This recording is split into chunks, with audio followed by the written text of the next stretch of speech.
ഒരു സാധാരണക്കാരൻ ആകപ്പാടെ അങ്കലാപ്പിലായിട്ടുള്ള ഒരവസ്ഥയാണ്. അതായത് ഇന്ന് സുന്നി മുജാഹിദ് വിഷയങ്ങൾ തർക്കമുള്ളതുപോലെ തന്നെ ഒരു വിഷയമാണ് ഈ മൗലിദിന്റെ വിഷയം. അപ്പൊ ഒരു വ്യക്തിയെ സംബന്ധിച്ചിടത്തോളം മൗലിദ് ഇസ്ലാമികമാണോ, തർക്കം നടക്കുമ്പോൾ അവൻ ചെയ്യേണ്ടത് ഖുർആനും ഹദീസും പരിശോധിക്കലാണ്. എന്നാൽ ഒരു സാധാരണക്കാരെ സംബന്ധിച്ചിടത്തോളം ഖുർആനും ഹദീസും ആ വ്യക്തിക്ക് സ്വയം മനസ്സിലാക്കാൻ കഴിയില്ല. സ്വയം മനസ്സിലാക്കാൻ കഴിയാത്ത സാധാരണക്കാരൻ അവൻ എന്ത് ചെയ്യും? പണ്ഡിതന്മാരെ ആശ്രയിക്കും. അതെന്തായാലും ഖുർആൻ ഹദീസ് മനസ്സിലാക്കുന്ന ഒരു കക്ഷിയാവുന്ന പണ്ഡിതന്മാരെ ഈ വ്യക്തി ആശ്രയിക്കുമ്പോ നോക്കുമ്പോ ഉള്ള അവസ്ഥ എന്താണ്? പണ്ഡിത് ചെല്ലാൻ പാടില്ല. മറ്റൊരു വിഭാഗം പറയുന്ന മൗലിദ്. അങ്ങനെ തർക്കിച്ചുകൊണ്ടിരിക്കുന്ന സമയത്ത് ഏതൊരാളെ ഇയാൾ ഫോളോ ചെയ്യുമെന്ന ഒരു വിഷയം അയാളുടെ മുന്നിൽ വരികയാണ്. ആ സമയത്ത് അയാൾ ചിന്തിക്കുന്നതിൽ വല്ല കുഴപ്പവുമുണ്ടോ? അതായത് എന്റെ മുൻഗാമികളാകുന്ന ആളുകൾ, ഇപ്പൊ സംശയിക്കുന്ന ആള് ഞാനാണെങ്കിൽ എന്റെ മുൻഗാമികളാകുന്ന ആളുകൾ ഈ പറയപ്പെട്ട മൗലിദും അതേപോലെ തന്നെ റാത്തീബും മറ്റു കാര്യങ്ങളൊക്കെ ചെയ്തവരാണ്.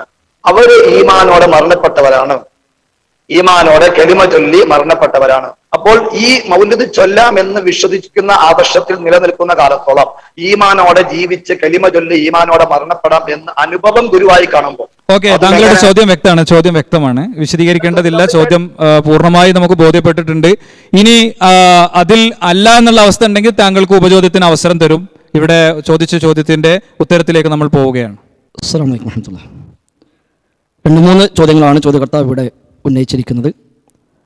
ഒന്ന്, ഈ പറയപ്പെട്ട കഥകളൊക്കെ അടിസ്ഥാനരഹിതമാണ് എന്ന് പറയണമെങ്കിൽ പ്രവാചകവുമായി ബന്ധപ്പെട്ട എല്ലാ ചരിത്രങ്ങളും കൃത്യമായി പഠിച്ച് ലക്ഷക്കണക്കിന് ഹദീസുകളെ കണ്ട് അതിൽ നിന്നൊക്കെ അറിവ് തേടിയ ഒരാൾക്കല്ലേ പറയാൻ പറ്റൂ.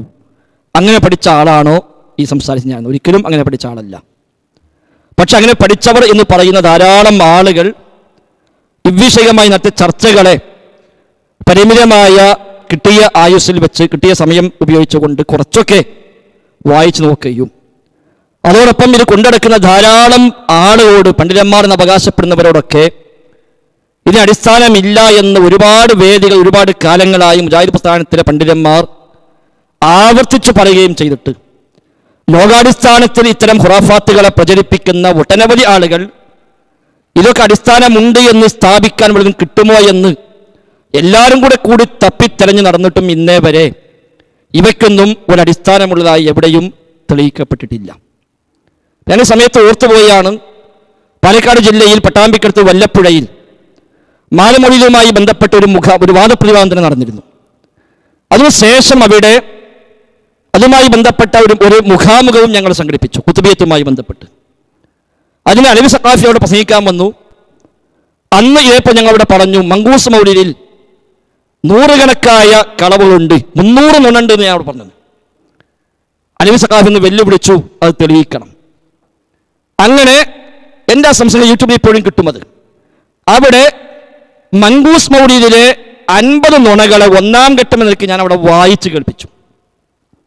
മങ്കൂസ് മൗലിദിലെ നുണകൾ എന്ന് പറഞ്ഞുകൊണ്ട് 50 നുണകൾ അവിടെ വായിച്ചു കേൾപ്പിക്കുകയും എന്നിട്ട് പറഞ്ഞ ആദ്യഘട്ടമായി 50 എണ്ണം, ഈ 50 എണ്ണം നുണയല്ല, അടിസ്ഥാനമുണ്ട് എന്ന് താങ്കൾ സ്ഥാപിക്കുക, ശേഷം ബാക്കി 50 ഞാൻ തരാം. അങ്ങനെയായി 300 എണ്ണം ഇതിൽ കളവുള്ളത് കാണിക്കാം എന്ന് പറഞ്ഞ് പോയിട്ട് പിന്നെ അലവി സഖാഫി ആ നാട്ടിലേക്ക് ഈ വിഷയമായി പ്രസംഗിക്കാൻ വേണ്ടി വന്നിട്ടില്ല. അപ്പൊ ഏകദേശം ഒരു 1.5 കൊല്ലം 2 കൊല്ലത്തോളമായി എന്നാണ് എൻ്റെ ഓർമ്മ. ഇങ്ങനെ ഒരുപാട് വേദികളും മുജാഹിദ് പ്രസ്ഥാനത്തിലെ പണ്ഡിതന്മാരും പ്രഭാഷകന്മാരും ഒക്കെ സമാനമായി കാര്യങ്ങൾ ചോദിക്കുന്നു. ഇന്നേ വരെ ഇതിനൊക്കെ ഒരു അടിസ്ഥാനമുണ്ട് എന്ന് ആരും എവിടെയും ചൂണ്ടിക്കാണിച്ചിട്ടില്ല. ഒന്ന്. രണ്ടാമതായി ഖാലല്ലാഹ് ഖാല റസൂലുള്ളാഹി എന്ന് പറയുമ്പോൾ അള്ളാഹു പറഞ്ഞു, അള്ളാഹു റസൂൽ പറഞ്ഞു എന്ന് പറയണമെങ്കിൽ ഒന്നുകിൽ അള്ളാഹുവിന്റെ കിതാബിൽ കാണണം, അല്ലെങ്കിൽ സ്വഹീഹായ ഹദീസിൽ കാണണം. ഇവിടെ ഉന്നയിക്കപ്പെട്ട ഈ വിഷയങ്ങൾക്കൊന്നും സ്വഹീഹായ ഹദീസ് ഇല്ല എന്ന് ഇത് എഴുതുകയും പാടുകയും പ്രചരിപ്പിക്കുകയും ചെയ്യുന്ന ആളുകൾ തന്നെയും ഇതിലെ മഹാഭൂരിപക്ഷം കാര്യത്തിലും അവർ തന്നെയും സമ്മതിക്കുന്നു. വിശുദ്ധ ഖുർആനിൽ ഏതായിരുന്നാലും ഇല്ല. നേരത്തെ മാലിക് സലഫി പറഞ്ഞല്ലോ, ഇബ്രാഹിം നബിയുടെ മുതുകിൽ ഈ പ്രകാശമുണ്ടായത് കൊണ്ടാണ് ഇബ്രാഹിം നബി സല്ലല്ലാഹു അലൈഹി വസല്ലം രക്ഷപ്പെട്ടത് എന്ന് ഖുർആനിലുണ്ടെന്ന് എഴുതിയത്. 21-ാം അധ്യായം 68-ാമത്തെ ആയത്തിൽ ഖുർആൻ പറയുന്നു എന്ന് എഴുതി വെച്ചിട്ട് അത് ഖുർആനുണ്ടോ ഇല്ലയോ നോക്കാൻ ഈ 10 ലക്ഷം ഹദീസ് പഠിക്കേണ്ട കാര്യമില്ലല്ലോ. 21-ാമത്തെ അധ്യായം എടുക്കുക, 68-ാമത്തെ ആയത്തെടുക്കുക, അത് എന്താ ആയത്ത് പറഞ്ഞ് നോക്കുക. ഒരിക്കലും നബിപ്രകാശം ഇബ്രാഹിം നബിയുടെ മുതുകിലുണ്ടായിരുന്നു, അതുകൊണ്ട് രക്ഷപ്പെട്ടു എന്നല്ല ആയത്ത്. ഇങ്ങനെ ചില ഹദീസ് പറയും ബുഖാരിയിലുണ്ട് പറയും, ബുഖാരിയിലുണ്ടാവില്ല. ചിലത് ഹദീസ് സ്വഹിയാണെന്ന് പറയും, സ്വഹി ആയിരിക്കില്ല. എന്നാൽ മിക്കവാറും കാര്യങ്ങൾ എവിടെയുണ്ടെന്ന് പറയാതെ, സനദ് പോലും കൊടുക്കാതെ നബിയെ റിപ്പോർട്ട് ചെയ്യപ്പെട്ടിരിക്കുന്നു, അല്ലെങ്കിൽ വക്കീല പറയപ്പെട്ടിരിക്കുന്നു എന്ന് പറഞ്ഞിട്ടാണ് മൗലീദിലെ മിക്കവാറും റിപ്പോർട്ടുകൾ വരുന്നത്. അവയൊന്നും ഇന്ന് ഉപയോഗിക്കപ്പെടുന്ന ഹദീസ് കിതാബുകൾ, സ്വഹീഹ് ബുഖാരി മുതൽ സ്വഹീഹ് മുസ്ലിം മുതൽ കുതുബ് സിത്തയും കുതുബ് തിസ്അയും അല്ലാത്തതുമായ വിശ്വപ്രസിദ്ധമായ അഹ്ലുസുന്നയുടെ വിശ്വാസങ്ങളുടെ അടിസ്ഥാന സ്രോതസ്സായി പ്രമാണമായി സ്വീകരിക്കുന്ന വിശുദ്ധ ഖുർആനും അതേപോലെ ഹദീസ് ഗ്രന്ഥങ്ങളും, ആ ഗ്രന്ഥങ്ങൾ എവിടെയും സ്വീകാര്യയോഗ്യമായി ഉദ്ധരിക്കപ്പെട്ടിട്ടില്ലാത്ത, വിശ്വാസയോഗ്യമായ പരമ്പരയിലൂടെ എവയൊന്നും റിപ്പോർട്ട് ചെയ്യപ്പെട്ടിട്ടില്ലാത്ത ഒരുപാട് കഥകൾ എവിടുന്ന് കിട്ടിയെന്ന് പറയാതെ, ആര് പറഞ്ഞുവെന്ന് പറയാതെ വക്കീല ഉറുവിയ എന്നൊക്കെ പറഞ്ഞ് കൊടുക്കുമ്പോൾ അത് തന്നെയാണ്, അത് കള്ളക്കഥയാണ്, അത് വ്യാജമാണ് എന്ന ഏറ്റവും വലിയ തെളിവ്. പിന്നെ ഷിയാ വിശ്വാസമാണെന്ന് പറയാൻ ഇതൊന്നും ആവശ്യമില്ല. കാരണം ഷിയാക്കളുടെ വിശ്വാസം എന്താ, വളരെ വ്യക്തമായി ഷിയാക്കൾ തന്നെയും പറഞ്ഞു വെച്ചിട്ടുണ്ട്. ധാരാളം ഗ്രന്ഥങ്ങൾ അവിഷയമായി കിട്ടും. ഷിയാക്കളുടെ വിശ്വാസം പ്രതിപാദിക്കുന്ന ഒരുപാട് കിതാബുകൾ, ഇസ്നാശ്രീകളുടെ വിശ്വാസം, അതേപോലുള്ള വ്യത്യസ്തങ്ങളായ വിശ്വാസം, ഷിയാ വിഭാഗങ്ങളുടെ വ്യത്യസ്തങ്ങളായ വിശ്വാസം, ഇതൊരു കിതാബാണ് അഖായിദു ഷിഅ അൽ ഇസ്നാശ്രിയ. ഷിയാക്കളുടെ വിശ്വാസവുമായി ബന്ധപ്പെട്ടുള്ള എല്ലാ പരാമർശവും ഷിയാക്കളുടെ ഗ്രന്ഥങ്ങളിൽ നിന്ന് തന്നെ കോട്ട് ചെയ്തുകൊണ്ട് കൊടുത്തിട്ടുണ്ട്. ഓരോ വിഷയം, അലിയുടെ കാര്യത്തിൽ, നബിയുടെ വിഷയത്തിൽ, ഓരോന്നിലും ഷിയാക്കളുടെ വിശ്വാസം എന്ത് എന്ന് അവരെ കിതാബിൽ നിന്ന് കോട്ടിങ് സഹിതം എടുത്തു കൊടുത്ത ഒരു ഗ്രന്ഥം, ഇങ്ങനത്തെ 100 കിതാബുകൾ അഹ്ലുസുന്നയുടെ പണ്ഡിതന്മാർ തന്നെ എഴുതിയിട്ടുണ്ട്. ഷിയാക്കൾ എഴുതിയത് ഇതിലേറെ വേറെയുമുണ്ട്. അതിൽ അവർ പറഞ്ഞ വിശ്വാസം എന്താണോ, ഷിയാക്കൾക്ക് പ്രധാനമായും 5 മഹാന്മാരാണ് അവർക്കുള്ളത്. മുഹമ്മദ് നബി, അലി, ഫാത്തിമ, ഹസൻ, ഹുസൈൻ, ഈ പഞ്ചദൈവങ്ങൾ എന്നാണ് സാധാരണ പറയാനുള്ളത്. അവരാണ് എല്ലാം എല്ലാം, അവരാണ് എല്ലാം എല്ലാം. അലിക്ക് വേറെ മക്കളുണ്ടല്ലോ, അലിക്ക് വേറെ മക്കളുണ്ട്, പക്ഷെ ആ മക്കളെ ഇവർ പരാമർശിക്കാറില്ല. അപ്പൊ ഈ 5 പേരെ തന്നെ അതേപോലെ അപ്രമായത്വം കൽപ്പിച്ചു കൊണ്ടുവന്ന് ആദം നബി സ്വല്ലല്ലാഹു അലൈഹി വസല്ലം പോലും അവർ ഹക്ക് കൊണ്ടാണ് തേടിയത്, അതുകൊണ്ട് രക്ഷപ്പെട്ടത് എന്ന് എഴുതി വെക്കുമ്പോൾ, നബി തങ്ങൾ മിഅ്റാജ് യാത്ര പോയപ്പോൾ പോലും ഇവരെയാണ് അവിടെ പരിചയപ്പെട്ടതെന്ന് പറയുമ്പോൾ, ഈ 5 പേർ റൂഹിനെ പിടിക്കാൻ പോലും മലക്കുൽ മൗത്തിന് അധികാരമില്ല എന്ന് എഴുതി വെക്കുമ്പോൾ, ഇത് മുസ്ലിമീങ്ങൾ വിശ്വസിക്കേണ്ടുന്ന ഒരു വിശ്വാസ കാര്യമാണല്ലോ. വിശ്വാസകാര്യത്തിന് വിശുദ്ധ ഖുർആൻ വേണം, സ്വഹീഹ് ഹദീസ് വേണം. നമ്മുടെ നാട്ടിലെ അശ്അരി തരീഖത്ത് പ്രകാരം മുതവാത്തിറായ ഹദീസ് വേണം. എന്നാൽ ഇതിൽ ഖുർആൻ ഇല്ല, സ്വഹീഹ് ഹദീസ് ഇല്ല, മുതവാത്തിർ ഏതായാലും ഇല്ല, എന്നാൽ പലതിലും ദഈഫ് പോലും ഇല്ല. മൗലൂആയ നിർമ്മിതമായ കഥകളെ മാത്രമാണ് ഉള്ളത്. പിന്നെ പലതിനെയും കുറിച്ച് പണ്ഡിതന്മാർ തന്നെ ഇത് മൗലൂ ആണ്, ഇത് നിർമ്മിതമാണ്, ഇത് വ്യാജമാണ് എന്ന് ആദ്യകാല ഹദീസ് പണ്ഡിതന്മാർ അവരുടെ ഗ്രന്ഥങ്ങളിൽ രേഖപ്പെടുത്തി വെച്ചുപോയ കഥകളാണ് മിക്കവാറും ഇതിൽ വന്ന പല കഥകളും. അതൊക്കെ അടിസ്ഥാനമാക്കിയാണ് ഇത് വ്യാജമാണെന്ന് പറയുന്നത്. ഇനി വ്യാജമല്ല, ഇതൊക്കെ അഡ്രസ്സുണ്ട്, ഇതെല്ലാം സ്വീകാര്യയോഗ്യമായ പ്രമാണത്തിലൂടെ സ്ഥിരപ്പെട്ടതാണ് എന്ന് ആർക്ക് ആ വിഷയത്തിൽ അറിവുണ്ടെങ്കിലും അവർക്കെല്ലാം അത് തെളിയിക്കാൻ, സ്ഥാപിക്കാൻ എമ്പാടും സംവിധാനമുണ്ട്. ആ സംവിധാനമൊക്കെ ഉപയോഗപ്പെടുത്തുകയും ആവാം. ഇനി മറ്റൊന്ന് അദ്ദേഹം ഇവിടെ സൂചിപ്പിച്ച മറ്റൊരു ചോദ്യം, ഇത്തരം വിഷയങ്ങളിൽ ഒരു സാധാരണക്കാരൻ അങ്കലാപ്പിലാണ്, അതുകൊണ്ട് ഇനി കിതാബ് സുഹൃത്ത് നിൽക്കുന്നത് നോക്കാൻ കഴിയില്ല, അതുകൊണ്ട് മുൻഗാമികൾ ചെയ്തു, എനിക്കത് മതി എന്ന് വിചാരിച്ചാൽ കുറ്റം പറയാൻ കഴിയുമോ? കുറ്റം പറയാൻ കഴിയും, കുറ്റം പറയാൻ കഴിയും. കാരണം മുൻഗാമികൾ ചെയ്തോ എന്ന് നോക്കിയിട്ടല്ല ഇസ്ലാമിൽ ഒരു കാര്യമുള്ളത്. ഇസ്ലാമിൽ നോക്കേണ്ട മുൻഗാമികൾ നമ്മുടെ മുൻഗാമി എന്നല്ല, സലഫു ഹാദിഹിൽ ഉമ്മ, ഈ ഉമ്മത്തിന്റെ മുൻഗാമികൾ ചെയ്തോ അത് നോക്കിയാൽ മതി. ഈ ഉമ്മത്തിലെ മുൻഗാമികൾ അതാരാണ്? ഖൈറുൻ നാസി ഖർനി സുമ്മല്ലദീന യലൂനഹും സുമ്മല്ലദീന യലൂനഹും. ഏറ്റവും ഉത്തമ തലമുറ നബിയുടെ കൂടെ ജീവിച്ച തലമുറ സ്വഹാബത്ത്, പിന്നെ അതിനടുത്ത തലമുറ താബിഉകൾ, അതിനടുത്ത തലമുറ താബിഉത്താബിഴികൾ, വല്ലദീന തബഊഹും ബിഇഹ്സാൻ ഇത് വിശുദ്ധ ഖുർആൻ സൂറത്ത് തൗബയിൽ പരിചയപ്പെടുത്തിയ അൻസ്വാറുകളും മുഹാജിറുകളും അവർ നന്മയിൽ പിന്തുടർന്നവരുമെന്ന് പറഞ്ഞ സ്വഹാബത്തും താബിഉകളും തബഉത്താബികളുമാകുന്ന സലഫു ഹാദിഹിൽ ഉമ്മ, ഈ ഉമ്മത്തിന്റെ സലഫ്, ഈ ഉമ്മത്തിന്റെ മുൻഗാമികൾ അവർ ചെയ്തോ നോക്കുക, അവർ ചെയ്തതോ നോക്കുക. നേരത്തെ പറഞ്ഞത് മാലപ്പാട്ടുകൾ, മൗലീദുകൾ, കുത്തുബീത്തുകൾ ഏതെടുത്താലും ശരി, നബിതങ്ങളുടെ കാലം മുതൽ ഏകദേശം 900-1000 കൊല്ലം വരെ ജീവിച്ചു പോന്ന മുസ്ലിം ലോകത്ത് ഇത് പരിചയമില്ല. ഇപ്പം 34 മാലകളാണ് ഈ കിതാബിലുള്ളത്, 30 മാലകൾ. ഈ 30 മാലകളിൽ ഏറ്റവും പഴക്കമുള്ള മാലയായി അവർ തന്നെ പരിചയപ്പെടുത്തിയത് മുഹീദ്ദീൻ മാലയാണ്. ഏറ്റവും പഴക്കമുള്ള മാല മുഹീദ്ദീൻ മാല. അതുണ്ടായിട്ട് 410 കൊല്ലം കഴിഞ്ഞു. 410 കൊല്ലം കോഴിക്കോടത്തൂറ തന്നിൽ പിറന്നോവർ കൂർവ ഇതൊക്കെയും നോക്കി എടുത്തോവർ അവർ സുന്നാബൈത്തിന്നും ബഹ്ജ കിതാബിന്നും അങ്ങനെ തെക്കിനിലാത്തൻ നിന്നും കണ്ടോർ. കോഴിക്കോട് അത്തുറക്കാനായ ഖാദി മുഹമ്മദ് 400 കൊല്ലം മുമ്പ് എഴുതിയുണ്ടാക്കിയതാണ് മുഹീദ്ദീൻ മാല. അപ്പൊ ഈ ഉമ്മത്തിന്റെ മുൻഗാമികൾ സ്വഹാബിമാർ, താബികൾ മുതൽ 1000 കൊല്ലത്തെ മുസ്ലിമീങ്ങൾക്ക് പരിചയമില്ല. അതിനുശേഷം കോഴിക്കോട്ട് നിന്ന് പാട്ടുണ്ടായി. എന്നിട്ട് ആ പാട്ട് ഉണ്ടാക്കിയാൽ നിങ്ങളിപ്പോ ഈ ന്യായം അന്ന് സ്വീകരിച്ചെങ്കിലും ഉണ്ടാവില്ലല്ലോ. ഇതുണ്ടാക്കിയ ഖാദി മുഹമ്മദ് വിചാരിക്കുക, ഞാനത് എൻ്റെ വാപ്പും വല്ലിപ്പും പോയ പോലെ പോവുകയാണ്, അവരടുത്ത് പാടിയിട്ടില്ല, എനിക്കൊരു വേണ്ട എന്ന് തീരുമാനിച്ചതുണ്ടാവോ? ഇല്ലല്ലോ. ഈ ഖാദി മുഹമ്മദ് മക്കൾ വിചാരിക്കുക, വാപ്പ ഉണ്ടാക്കിയത് വേണ്ട, വല്ലിപ്പാനെ വല്ലിപ്പും ചൊല്ലി ഞാൻ സ്വീകരിക്കാം എന്നതുണ്ടാവോ? ഉണ്ടാവില്ല.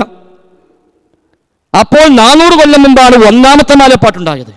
രണ്ടാമത്തെ മാലപ്പാട്ട് അവിടുന്ന് അങ്ങോട്ട് 132 കൊല്ലം കഴിഞ്ഞിട്ടാണ്.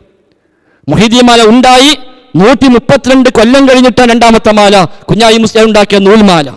കണ്ടിട്ടറിയുവാനോ കണ്ണില്ലേ പൊട്ട എന്ന് പറയുന്ന നൂൽമാല രണ്ടാമത്തെ മാല. പിന്നെയാണ് മഹ്മൂദ് മാല, പിന്നെ ഓരോരുത്തരും ഞങ്ങൾ ഒന്നാം നൂലാമാല പിന്നെ വന്നു. അതേപോലെ മൗലീദുകളിൽ ആദ്യമുണ്ടായത് ഏത് ഇന്നും അറിയില്ല. പറയപ്പെടുന്നിടത്തോളം ഒന്നുകിൽ മങ്കൂസ് മൗലീദ്, അത് സയ്യിദ് മഖ്ദൂം ഉണ്ടാക്കിയത് പറയപ്പെടുന്നു. അതാണെങ്കിൽ തന്നെ 400 കൊല്ലം പിന്നിട്ടു. പിന്നെ പറഞ്ഞു അത് മങ്കൂസാണ്, അതിന്റെ ഷോർട്ടാണ്, ഒറിജിനൽ വേറെയുണ്ട്. അതേ സുബ്ഹാന മൗലീദ്, അത് ആരുണ്ടാക്കി ഉറപ്പില്ല. അപ്പൊ പിന്നെ കാര്യമില്ലല്ലോ.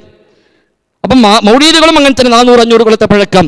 മാലകൾ 400 ഇപ്പുറത്തേക്കുള്ള പഴക്കം, അതിനപ്പുറത്തേക്കുള്ള മാലകളില്ല, മൗലീദുകൾ ഇല്ല. അതുകൊണ്ട് നമ്മുടെ വാപ്പമാരും വല്ലിപ്പമാരും എന്ത് ചെയ്തു എന്നല്ല, ഈ ഉമ്മത്തിന്റെ ആദ്യ തലമുറകൾ എന്ത് ചെയ്തു? സഹാബത്തും താബികളും താബികളും ചൊല്ലിയോ? നമുക്ക് ചൊല്ലാം. അവരൊക്കെ ചൊല്ലിയൊരു മാല കിട്ടിയിട്ട് ഒരാൾ പറയാം അത് ചൊല്ലാൻ പാടില്ല എന്ന് പറഞ്ഞാൽ നമ്മൾ അവനെ സ്വീകരിക്കേണ്ടതില്ല. അവരൊക്കെ ചൊല്ലിയ മൗലിദ് കിട്ടി എന്നിട്ട് പറയാം അത് ഓതാൻ പാടില്ല എന്ന ആ പറഞ്ഞവന് സ്വീകരിക്കാൻ പാടില്ല. ഇനി കുത്തുബിയ്യത്ത് എന്നാ ഉണ്ടായത്? 300 കൊല്ലം മുമ്പാണ്. കുത്തുബിയ്യത്ത് ഉണ്ടായത് 300 കൊല്ലം മുമ്പ്. എവിടുന്ന്? തമിഴ്നാട്ടിൽ നിന്ന്. തമിഴ്നാട്ടിലെ കായൽപട്ടണത്ത് കീഴക്കരയിൽ ജീവിച്ച സ്വലഖത്തുല്ലാഹിൽ കാഹിരി, അദ്ദേഹം ജനിച്ചത് ഹിജ്റ വർഷം 1040, മരിച്ചത് ഹിജ്റ വർഷം 1112. 1112 അഥവാ ഏകദേശം 330 കൊല്ലം മുമ്പ്. 330 കൊല്ലങ്ങൾക്ക് മുമ്പ് മരിച്ചുപോയ സ്വലഖത്തുല്ലാഹിൽ കാഹിരി എന്ന് പറഞ്ഞ കായൽ പട്ടണത്തുകാരെന്ന ആ സ്വലഖത്തുല്ലാഹിൽ കാഹിരിയാണ് കുത്തുബിയ്യത്ത് ഉണ്ടാക്കിയത്. ആ കുത്തുബിയ്യത്ത് നബിതങ്ങളുടെ കാലം മുതൽ 1100 കൊല്ലത്തെ മുസ്ലിമീങ്ങൾക്ക് പരിചയമില്ല. നബിയുടെ കാലം മുതൽ 1100 കൊല്ലത്തെ മുസ്ലിമീങ്ങൾക്ക് പരിചയമില്ല. കഴിഞ്ഞ 300 കൊല്ലം മാത്രമേ പരിചയമുള്ളൂ. മുഹീദ്ദീന്മാർ 1000 കൊല്ലം പരിചയമില്ല, കഴിഞ്ഞ 400 കൊല്ലമേ പരിചയമുള്ളൂ. മൗലീദുകൾ 1000 കൊല്ലം പരിചയമില്ല, കഴിഞ്ഞ 400 കൊല്ലമേ പരിചയമുള്ളൂ. ബുർദ ബൈത്ത് ഹിജ്റ 700-കളിൽ ബൂസൂരി എന്നൊരാൾ ഉണ്ടാക്കി, അതിന് മുമ്പുള്ള 700 കൊല്ലമോ ബുർദ ബൈത്ത് പരിചയമില്ല. നബിതങ്ങളുടെ കാലം മുതൽ 700 കൊല്ലം ബുർദ ബൈത്ത് പരിചയമില്ല. 7-ാം നൂറ്റാണ്ടിൽ ജീവിച്ച ബൂസൂരിയാണ് ബുർദയുണ്ടാക്കിയത്. അവിടെ ഇങ്ങോട്ട് അത് പരിചയമുള്ളൂ. അപ്പൊ ഏതൊരുത്തലും അങ്ങനെ തന്നെയാണ്. ഒക്കെ 300, 400, 500 കൊല്ലങ്ങൾക്ക് ഇപ്പുറത്താണ് ഇതെല്ലാം ഉണ്ടായി വന്നത്.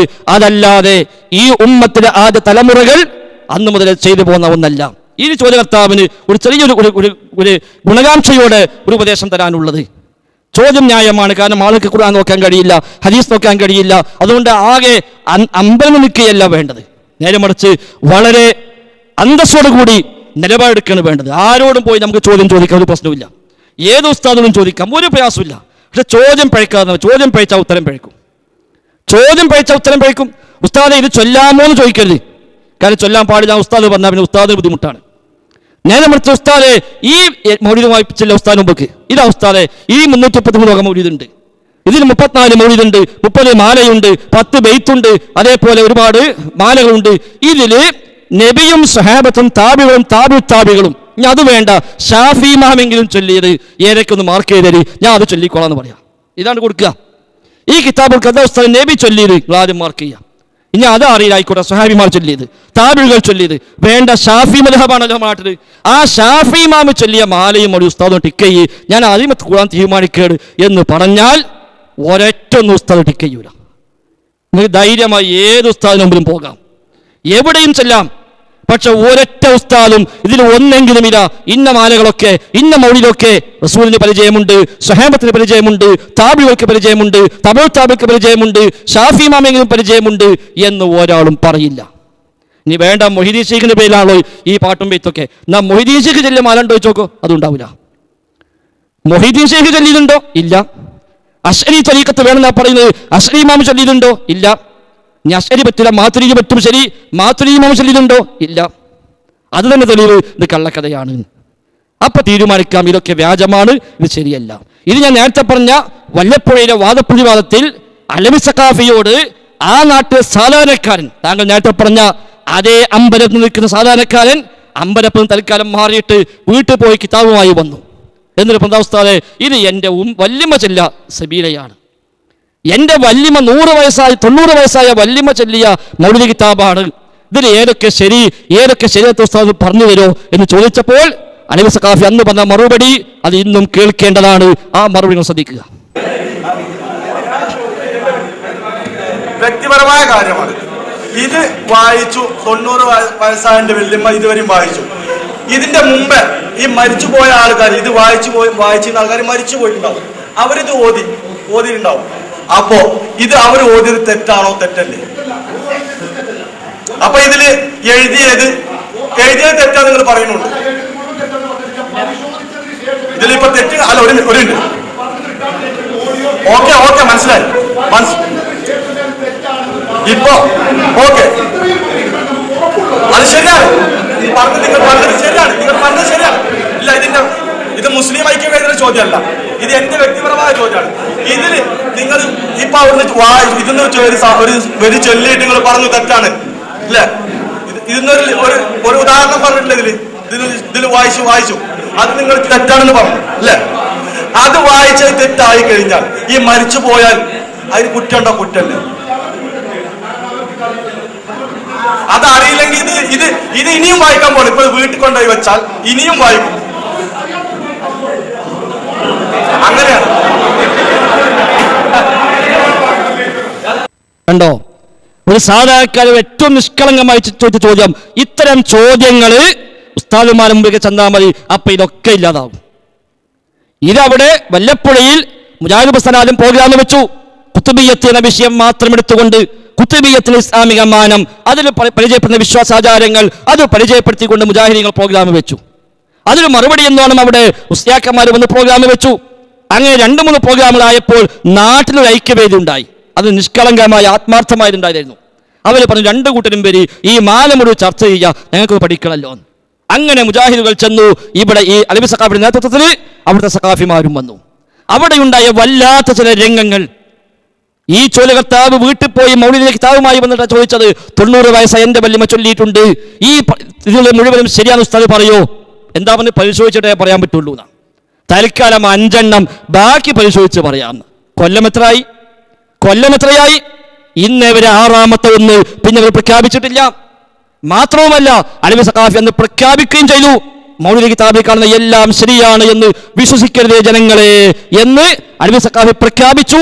ഈ 5 എണ്ണമേ സ്വീകരിക്കൂ എന്ന് പറഞ്ഞു, അതേ ഉറപ്പിക്കൂ എന്ന് പറഞ്ഞു, ബാക്കിയൊക്കെ പരിശോധിക്കണമെന്നാണ്. നിങ്ങൾക്ക് യൂട്യൂബിൽ കയറി വല്ലപ്പുഴ സംവാദം നടിച്ചാൽ നിങ്ങൾക്കത് വിശദമായി കാണാൻ കഴിയുമെന്നാണ് ഈ സമയത്ത് സൂചിപ്പിക്കാനുള്ളത്. അതുകൊണ്ട് തന്നെ ഇങ്ങനെയുള്ള നിഷ്കളങ്കമായ ചോദ്യങ്ങൾ വന്നാൽ മാത്രമേ, വേറൊന്നും വേണ്ട. ഈ ചോദ്യങ്ങൾ ചോദിക്കാൻ പഠിക്കുക. ഉസ്താദ് ഇതിൽ നബി പഠിപ്പിച്ചത് ഏതാ? സഹാബിമാർ പഠിപ്പിച്ചത് ഏതാ? താബിഴികൾ ചൊല്ലിയത് ഏതാ? ഷാഫി ഇമാം ചൊല്ലിയത് ഏതാ എന്ന് ചോദിച്ചാൽ ഇതിലെ ഒരൊറ്റ മൗലിദ്, ഒരൊറ്റ മാല, ഒരൊറ്റ റാത്തീബ്, ഒരു ബൈത്ത് ഉസ്താദുമാർ മാർക്ക് ചെയ്ത് തരൂല. അപ്പൊ മനസ്സിലാക്കാം ഇതൊക്കെ പിൽക്കാലത്ത് വന്നതാണ്, വ്യാജനുകളാണ്. അതെനിക്ക് ആവശ്യമില്ല, തീരുമാനിക്കുക. അല്ലാഹും റസൂലും പഠിപ്പിച്ചത് മതി, അതാണ് ദീന്. മാ ഖാലല്ലാഹ് വമാ ഖാല റസൂലുള്ളാഹ്. അല്ലാഹ് പറഞ്ഞത്, അല്ലാഹു റസൂൽ പറഞ്ഞത് അതേ ദീനാവുകയുള്ളൂ. ആ നബിയും സ്വഹാബത്ത് പഠിച്ചത് പകർത്തിയത് അതേ ദീനാവുകയുള്ളൂ. അതല്ലാത്ത ഒന്ന് ദീനാവുക ഇല്ല എന്ന് നാം തിരിച്ചറിയുക. നമ്മുടെ ചോദ്യകർത്താവിന് ഒരു ഉപചോദ്യത്തിന്റെ അവസരം അനിവാര്യമായും നമ്മൾ അനുവദിക്കുന്നു. അദ്ദേഹത്തിന് അങ്ങനെ ഒരു ചോദ്യം ഉണ്ടെങ്കിൽ ഈ ഒരു സന്ദർഭത്തിൽ ചോദിക്കാം. അബ്ദുൽ ലത്തീഫ് സാഹിബ് ചോദിച്ചോളൂ, താങ്കൾക്ക് ഉപചോദ്യം ഉണ്ടെങ്കിൽ ചോദിച്ചോളൂ. ഉപചോദ്യമല്ല, നേരത്തെ ചോദിച്ചതിന്റെ ബാക്കി. അതെ ചോദിച്ചോളൂ. അത് നേരത്തെ ചോദ്യം വിളിപ്പിക്കാൻ എനിക്ക് അവസരം നൽകിയിരുന്നില്ല, അതുകൊണ്ട് ആ ചോദ്യം ചോദിക്കണം. ഞാൻ ചോദിച്ചു വെച്ചത്, ഇങ്ങനെ തർക്കം നടക്കുമ്പോൾ ആദ്യമായി പറയുന്നു ഇടയ്ക്ക് കയറി സംസാരിക്കരുത്, അതിന്റെ ചോദ്യം ഒഴിപ്പിക്കാൻ എനിക്ക് അവസരം തരണം.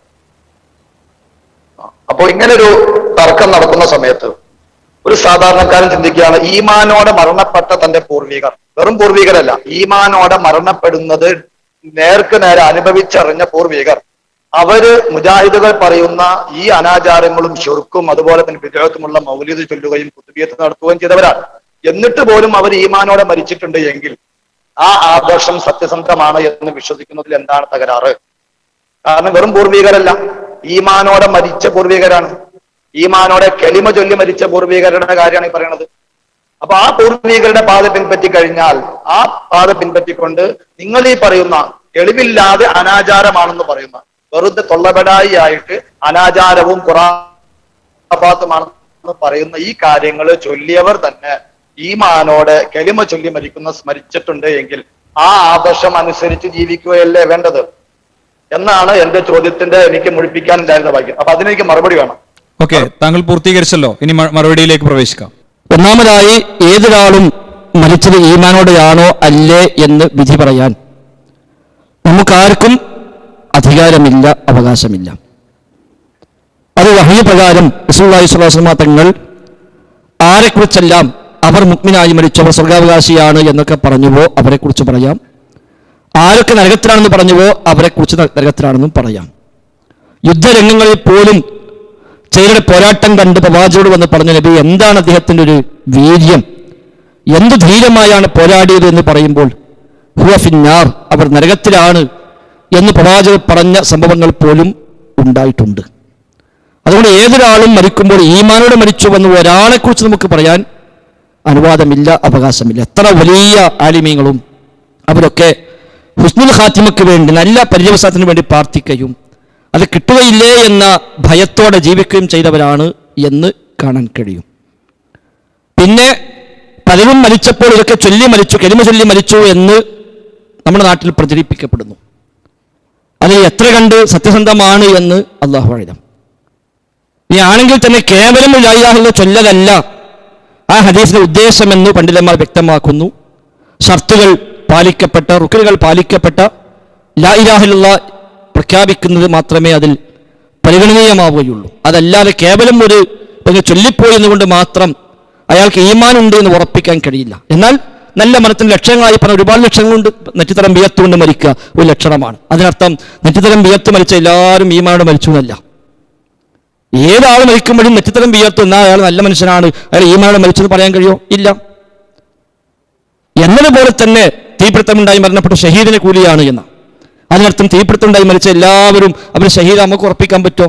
ഇല്ല, അല്ലാഹു അഅലം. പിന്നെ അത്തരം കഥകൾ കുറേയൊക്കെ പൊടിപ്പും തങ്ങളും വെച്ച് പ്രചരിപ്പിക്കപ്പെടുകയാണ്. എനിക്കറിയാം, പ്രഗത്ഭനായ ഒരു സമസ്തയിലെ ഒരു പ്രധാനപ്പെട്ട ഒരു പണ്ഡിതന്റെ മരണവുമായി ബന്ധപ്പെട്ട് പ്രചരിപ്പിക്കപ്പെട്ട കഥകൾ അദ്ദേഹത്തിന്റെ മക്കളുമായി ബന്ധപ്പെട്ടപ്പോൾ ആ കഥയുടെ ഒരു അംശം പോലും അവിടെ നടന്നിട്ടില്ല എന്നാണ് മനസ്സിലാക്കാൻ കഴിഞ്ഞത്. അപ്പൊ ഇങ്ങനെ കുറെ കഥകൾ പിന്നെ പൊടിപ്പും തങ്ങളും വെച്ച് പറഞ്ഞു പ്രചരിപ്പിച്ച് പിന്നെ അറക്കൽ രാജാവ് ആനയെ വിഴുങ്ങി എന്ന് പറഞ്ഞതുപോലത്തെ കഥകളാണ് പലപ്പോഴും ഉള്ളത്. ഇത് തിരിച്ചാലോചിച്ചാൽ മുജാഹിദ് പ്രസ്ഥാനത്തിലെ പല പണ്ഡിതന്മാരും മരിച്ചത് വളരെ വ്യക്തമായി ഈ ദിക്ർ ചൊല്ലി ധാരാളം തവണ ചൊല്ലി മരിച്ച എമ്പാടും അനുഭവങ്ങൾ ഒരുപാട് ആളുകൾ പറഞ്ഞിട്ട് നമ്മളത് വിറ്റ് കാശാക്കാൻ ഉദ്ദേശിക്കാത്തതുകൊണ്ട് അത് അച്ചടിച്ച് വിതരണം ചെയ്യാറില്ല എന്ന് മാത്രം. മുജാഹിദ് പ്രസ്ഥാനത്തിന്റെ ഫത്വ ബോർഡ് ചെയർമാൻ ബഹുമാനായ കുഞ്ഞീദ് മദനി റഹിമഹുല്ലാഹ് എന്റെ ഗുരുനാഥൻ കൂടിയാണ്. അദ്ദേഹം ദീർഘമായ മണിക്കൂറുകൾ ലാ ഇലാഹ ഇല്ലല്ലാഹ് എന്ന് ആവർത്തിച്ച് ചൊല്ലുകയും കുറെ ചൊല്ലുമ്പോൾ ഇടയ്ക്ക് നിർത്തി മൻ കാന ആഖിറു കലാമിഹി ലാ ഇലാഹ ഇല്ലല്ലാഹ് ദഖലൽ ജന്ന എന്ന ഹദീസ് പറയും, പിന്നെയും ഇത് ചൊല്ലും. പിന്നെയും കുറെ ചൊല്ലുമ്പോൾ വീണ്ടും ഈ ഹദീസ് പറയും, പിന്നെയും ചൊല്ലും. അപ്പൊ ഇടയ്ക്ക് മകൻ ചോദിച്ചു, എന്താണ് ഉപ്പ നിങ്ങൾ ലാ ഇലാഹ ഇല്ലല്ലാഹ് ചൊല്ലാനുള്ളൂ, അതിനിടയ്ക്ക് നിങ്ങൾ എന്താ പറയുന്നത്? അദ്ദേഹം പറഞ്ഞു, മോനെ അതൊരു ഹദീസാണ്, അവസാനമായി ചൊല്ലി മരിച്ച സ്വർഗമുണ്ട് എന്ന ഹദീസിന്റെ അർത്ഥം എന്ന് ആ സമയത്ത് പറഞ്ഞു കൊടുത്തു. അങ്ങനെ ദീർഘമായ മണിക്കൂറുകൾ, ഏകദേശം 10 മണിക്കൂറിലേറെ സമയം നിർത്താതെ ഇത് ചൊല്ലി ചൊല്ലി ചൊല്ലി ചൊല്ലി അവസാന ശ്വാസം വലിച്ചു മരണപ്പെട്ടു പോയി. ഒരുപാട് ആളുകൾ സാക്ഷ്യം വഹിച്ച അനുഭവമാണ്. അത്തരം ഒരുപാട് അനുഭവങ്ങൾ മുജാഹിദ് പണ്ഡിതന്മാരിലുണ്ട്. പക്ഷെ ഞങ്ങളത് അച്ചടിച്ച് അത് കറാമത്താക്കി അതിവിടെ പ്രചരിപ്പിച്ച് അതുകൂടെ വരുമാനം ഉണ്ടാക്കാൻ ഉദ്ദേശിക്കുന്നില്ല. അതുകൊണ്ട് അതങ്ങനെ പ്രചരിപ്പിക്കാറില്ല. അപ്പൊ ഒരാളുടെ മരണം എങ്ങനെയാണ്, അല്ലെ ഈ മരണം മരിച്ചതാണോ അല്ലേ അല്ലാഹു നമുക്കറിയില്ല. നല്ല മരണത്തിന് വേണ്ടി ഈമാനിന് വേണ്ടി പ്രാർത്ഥിക്കാം എന്നല്ലാതെ അത് വെച്ച് മാത്രം നമുക്കങ്ങനെ തെളിവ് പറയാവതല്ല.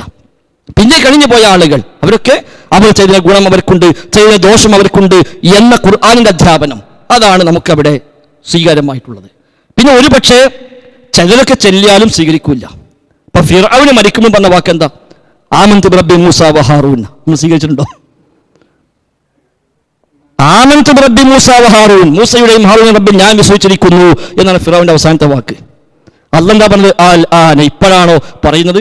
ഇത്രയും കാലം തിരിഞ്ഞറിഞ്ഞിട്ടുന്ന. ഇന്നോ പക്ഷെ തിരിച്ചങ്ങനെ പറയാൻ ഒരു വഹി വരുന്നില്ല, ഒരാളുടെ അന്ത്യം എങ്ങനെ പറയാൻ നബി വരുന്നില്ല? എന്തിനാ? ഉസ്മാൻ പ്രഗത്ഭനായ സ്വഹാബിയാണ്. അദ്ദേഹം മരിച്ചു കിടക്കുമ്പോൾ നബിതങ്ങൾ അവിടെ സമീപത്തുണ്ട്. നബിതങ്ങൾ വന്നു ആ മയ്യത്തിന്റെ നെറ്റിൽ ചുംബിച്ചു.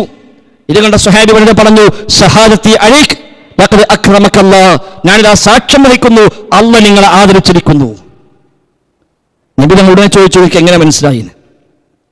നിനക്കെങ്ങനെ മനസ്സിലായി അല്ലാഹ് ആദരിച്ചു? ഞാൻ അള്ളാഹിന്റെ റസൂലാണ്, എനിക്കറിയില്ല, എന്റെ കാര്യത്തിൽ റബ്ബ് എന്താ തീരുമാനിക്കാൻ എനിക്കറിയില്ല, നീ എങ്ങനെയാണിത് പറഞ്ഞത് എന്നാ നബി തിരിച്ചു ചോദിച്ചത്. ആ സ്വഹാബി സ്ത്രീ പിന്നീട് ജീവിതത്തിൽ ഞാൻ ഒരിക്കലും ഒരാളെക്കുറിച്ചും ഞാൻ അങ്ങനെ പറഞ്ഞിട്ടില്ല. അപ്പൊ നബിതങ്ങൾ പഠിപ്പിച്ച ഒരു നിലപാട് അതാണ്. നമ്മളൊക്കെ മരിക്കുമ്പോൾ ലാ ഇലാഹ ഇല്ലല്ലാഹ് ചൊല്ലി മരിക്കാനും അതിന് ആശയം ഉൾക്കൊണ്ട് മരിക്കാനും ഈമാനോടെ മരിക്കാനുമുള്ള വകുപ്പുണ്ടാക്കിയാണ് വേണ്ടത്. നമ്മുടെ നാട്ടിൽ ധാരണ എന്താ വെച്ചാൽ ഒരാൾ മരിച്ചപ്പോൾ ചൊല്ലി മരിച്ചു എന്ന് ആരോ പറയും, അത് ശരിയാണോ അല്ലെന്ന് അന്വേഷിക്കില്ല, പിന്നെ അത് അച്ചടിച്ച് വരും, പിന്നെ അതിന് കൂടെ കുറെ കറാമത്തും ഫിറ്റ് ചെയ്യും, അതോടെ അയാൾ ഈമാനോട് മരിച്ചു എന്ന് ഉറപ്പായി. ഇനി അയാൾ ചെയ്ത എല്ലാ സംഗതിയും ഇസ്ലാമിന്റെ വശമാണ് എന്ന് പിന്നെ അതോട് സ്ഥാപിക്കപ്പെട്ടു. അതേപോലെ കുറെ കറാമത്ത് കഥ ഇബ്നു ജൗസിയുടെ തൽബീസ് ഇബ്ലീസ് എന്ന ഗ്രന്ഥമാണ്. ഏകദേശം 900 കൊല്ലങ്ങൾക്കും എഴുതപ്പെട്ടതാണ്. 900 കൊല്ലങ്ങൾക്കും എഴുതപ്പെട്ട ഇബ്നു ജൗസിയുടെ തൽബീസ് ഇബ്ലീസ്, ഇതിൽ അദ്ദേഹം പറയുന്നുണ്ട്, അത്ഭുതങ്ങളെ കാണിച്ചുകൊണ്ട് പിശാചു പലരെയും പറ്റിക്കാറുണ്ട്. അവർക്ക് തോന്നും കറാമത്താണ്, യഥാർത്ഥത്തിൽ കറാമത്തല്ല. ഒരാളുടെ ഇൽമ് കുറയുന്നതനുസരിച്ച് പിശാചിന് അവിടെ കുറച്ചുകൂടി സ്വാധീനം കൂടും. ഇൽമ് കൂടുന്തോറും സ്വാധീനം കുറയും.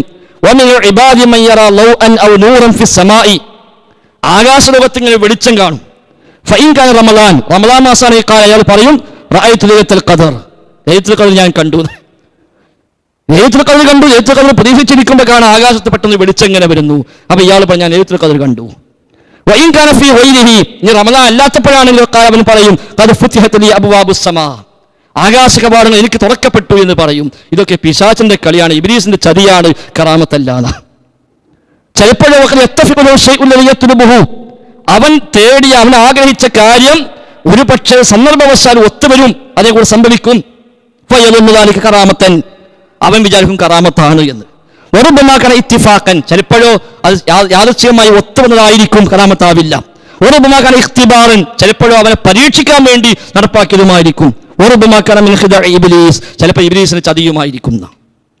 മുഹമ്മദ് ഷൈഖ് റഹ്മത്തുള്ളാഹി അലൈഹി അദ്ദേഹത്തിന്റെ കിതാബ് പറയുന്നുണ്ട്, ഞാൻ നടന്നു പോകുമ്പോൾ പെട്ടെന്ന് ആകാശലോകത്ത് ഒരു മേഘം പ്രത്യക്ഷപ്പെട്ടു.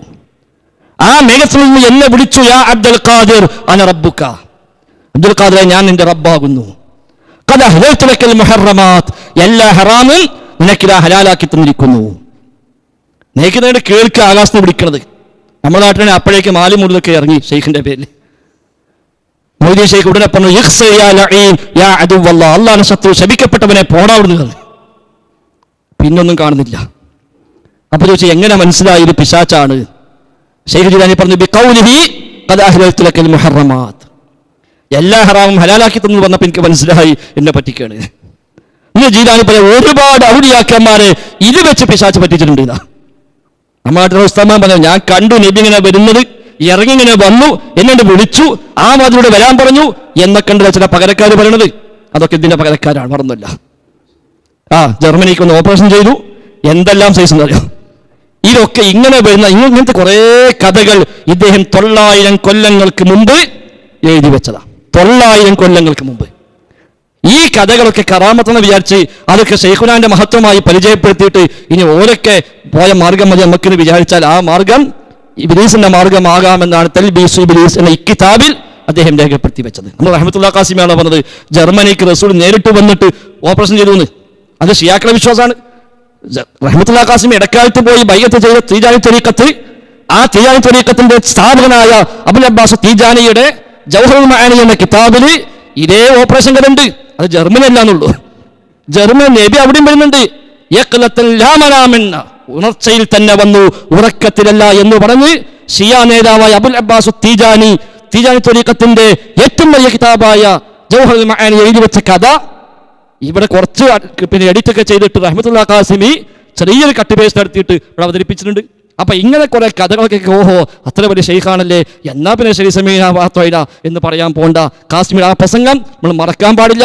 കാസിമി മിക്കവാറും ലൈനിൽ ഉണ്ടാകും, മൂപ്പരും കേട്ടോട്ടെ. ആ ക്ലിപ്പ് ഇട്ടുകൊടുക്കേ. എല്ലാ ദിവസവും ചെല്ലുന്ന ഒരു അറബിയുണ്ട്, അൽ ഐൻ. ഒരിക്കൽ ആ മനുഷ്യനെ പറ്റി നിങ്ങൾക്ക് പറഞ്ഞു തന്നിട്ടുണ്ട്. അടി കൂടിയിട്ട് ഒരിക്കൽ ജർമ്മനിക്ക് ചികിത്സക്ക് കൊണ്ടുപോയി. പുറത്ത് നിന്ന് ഇറച്ചെടുത്തു. ഞങ്ങൾക്ക് പറഞ്ഞിട്ടുണ്ടത് ഇറച്ചിയെടുത്തു നീക്കി എന്നിട്ട് സർജറി ചെയ്ത് ആ രാത്രി അതിന്റെ അനസ്തേഷ്യന്റെ സമയം കഴിഞ്ഞ ഭയങ്കര അനങ്ങാൻ കഴിയാതെയായി. അതായത് അത്യാസനങ്ങളും കഠോരമായ വേദന.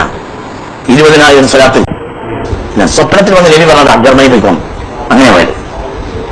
ഇന്ത്യയിൽ വരണമെന്നായിരുന്നു അയാൾ നിയത്തിയിരുന്നത്. അതിനുകാരൻ സഹാബിയൻ അറബിയൻ ഇന്ന് ജീവിച്ചിരിപ്പുണ്ട്. സ്വപ്നത്തിൽ വന്നു ജർമ്മനി പോകാൻ പറഞ്ഞു. ജർമ്മനി പോയി ഓപ്പറേഷൻ ചെയ്ത് മുറിച്ചു നീക്കി എല്ലാം കഴിഞ്ഞ് ആ രാത്രി കഠോരമായ വേദന ഉണ്ടായി. നട്ടപ്പാതിര രാത്രി 2 മണി ഐസിന്റെ വാതിലും തുറന്ന് റസൂൽ കാര്യമുണ്ട്. അങ്ങനെ വന്ന് റസൂൽ അങ്ങനെ വന്ന് കട്ടിലടുത്ത് ഉറക്കല്ല സ്വപ്നല്ല നേരിട്ട്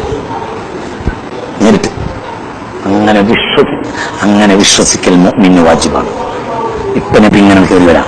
നമ്മൾക്ക് കയറി വരാത്തത് നമ്മൾ അങ്ങനത്തെ ആളുകളല്ലാത്തതുകൊണ്ടാണ്. ഇപ്പൊ നബി ഇങ്ങനെ വരാം, അങ്ങനെ വരാം. റസൂലുള്ളാഹി സ്വല്ലല്ലാഹു അലൈഹി വസല്ലം പുറത്ത് ഇങ്ങനെ തടവി കൊടുത്തു. പിറ്റേ നേരം വിട്ടാൽ അറിയാവുന്നില്ല, ഒന്നുമില്ല, ഒരമ്പമല്ല, ഒന്നുമില്ല. 3-ാം ദിവസം ആശുപത്രി വിട്ടു പോന്നു. ഒന്നുമില്ല തന്നെ ഒന്നുമില്ല. വല്ലുണ്ട് ഇങ്ങനെ പറയോ. അപ്പൊ ഇങ്ങനെ കുറെ കള്ളക്കഥകൾ കണ്ടങ്ങള്. മദീനത്തുനിന്ന് അല്ലെങ്കിൽ എളുപ്പം ജർമ്മനിക്ക് കൊണ്ട് ആവശ്യമുണ്ടോ? റസൂലും ജർമ്മനിക്ക് പോവുക, അല്ലെങ്കിൽ ഇയാളും ജർമ്മനിക്ക് പോവുക. മദീന അല്ലൈനിക്ക് പോയാൽ അത്രയൊന്നും ദൂരമില്ല. അപ്പൊ ഇങ്ങനെ ഒരു കഥ എന്നൊരു ഷിയാക്കളുടെ നേതാവായ അബുൽ അബ്ബാസ് തീജാനി ത്വരീഖത്തിന്റെ അടിസ്ഥാന ഗ്രന്ഥമായി പരിചയപ്പെടുത്തിയ ജൗഹറുൽ മആനിയിൽ ഇതേ സമാനമായ കഥയുണ്ട്. സ്ഥലത്തിന്റെ പേരും ആളകോലും മാത്രമേ വ്യത്യാസമുള്ളൂ. കഥ ഒന്ന് തന്നെയാണ്. ആ കഥയാണ് റഹ്മത്തുള്ളാഹി ഖാസിമി തീജാനിയത്തിൽ പോയി വന്നപ്പോ സമസ്തയുടെ ലേബലിൽ ഇപ്പോഴും പ്രസംഗിച്ചുകൊണ്ടിരിക്കുന്നത്. ഇങ്ങനത്തെ കുറെ കഥകളുണ്ട്. ഇനി കണ്ടോ ഈ കറാമത്ത് കേട്ടിട്ട് ഓഹോ ഇനി നമുക്ക് മൂപ്പര് പറഞ്ഞത് വിശ്വസിക്കാം എന്ന് പറഞ്ഞാലോ അവന് നഷ്ടം എന്നല്ല പറഞ്ഞ. ഇങ്ങനെ കുറെ കഥകൾ കറാമത്തിന്റെ പേരിൽ അതേപോലെ വ്യത്യസ്തങ്ങളായ പേരുകളിൽ പലരുടെയും പേരിൽ വ്യാജമായി പ്രചരിപ്പിക്കപ്പെടുന്നു. അപ്പൊ അത് മാത്രം കണ്ടിട്ട് ആരോ പറഞ്ഞു കേട്ട് മാത്രം വെച്ച് അവർ ചെയ്തൊക്കെ മാതൃകയാക്കാമെന്ന് വിചാരിച്ചാൽ അത് ന്യായമല്ല. അങ്ങനെ നമുക്ക് മാതൃകയാക്കാവുന്നവരുള്ളത് ഒന്ന് റസൂലുള്ളാഹി സ്വല്ലല്ലാഹു അലൈഹി വസല്ലം, ആ റസൂലിനെ കൂടെ ജീവിച്ച സ്വഹാബത്ത്, അസ്സാബിഖൂനൽ അവ്വലൂന മിനൽ മുഹാജിരീന വൽ അൻസാർ വല്ലദീന തബഊഹും ബിഇഹ്സാൻ റളിയല്ലാഹു അൻഹും വറളു അൻഹു. അതാണ് നമ്മുടെ അസ്ലി. സാബിഖീങ്ങളായ മുഹാജിറുകളും അൻസാരികളും അവരെ പിൻപറ്റിയ താബിഈകളും അവരെന്താണോ നബിയിൽ നിന്ന് കേട്ടും പറഞ്ഞു പഠിച്ചും മനസ്സിലാക്കി ജീവിതത്തിൽ പാലിച്ചത് അതാണ് നമ്മുടെയും മാതൃക. ഫഇൻ ആമനു ബിമിസ്ലി മാ ആമൻതും ബിഹി ഫഖദ് ഇഹ്തദൗ. സ്വഹാബത്ത് വിശ്വസിച്ചതുപോലെ അവർ വിശ്വസിച്ചാൽ അവർ ഹിദായത്തിലാകും എന്ന് അല്ലാഹ് പഠിപ്പിക്കുന്നു. അതാണ് നമുക്ക് കണ്ണടച്ച് നമുക്ക് അതേപോലെ സ്വീകരിക്കാൻ പറ്റിയത് നബിയുടെ മാതൃക, സ്വഹാബത്തിന്റെ മാതൃക, താബിഈകളുടെ മാതൃക എന്നല്ലാതെ ആരെങ്കിലും ഒരാൾ മരിച്ചപ്പോൾ അയാൾ നല്ല മരണം മരിച്ചു, നെറ്റിത്തരം വിയർത്തുകൊണ്ട് മരിച്ചു, അല്ലെങ്കിൽ അയാളാലെ കുത്തിക്കുന്നപ്പോൾ ഷഹീദായില്ലേ എന്നൊക്കെ വിചാരിച്ച് അതിനെ കൂടെ കൂട്ടിട്ടുണ്ടെങ്കിൽ അതൊന്നും ഇസ്ലാമിൽ ഒരു അടിസ്ഥാന മാനദണ്ഡമായി പഠിപ്പിച്ചതല്ല എന്നുകൂടി നമ്മൾ മനസ്സിലാക്കുക. അല്ലാഹു അഅലം.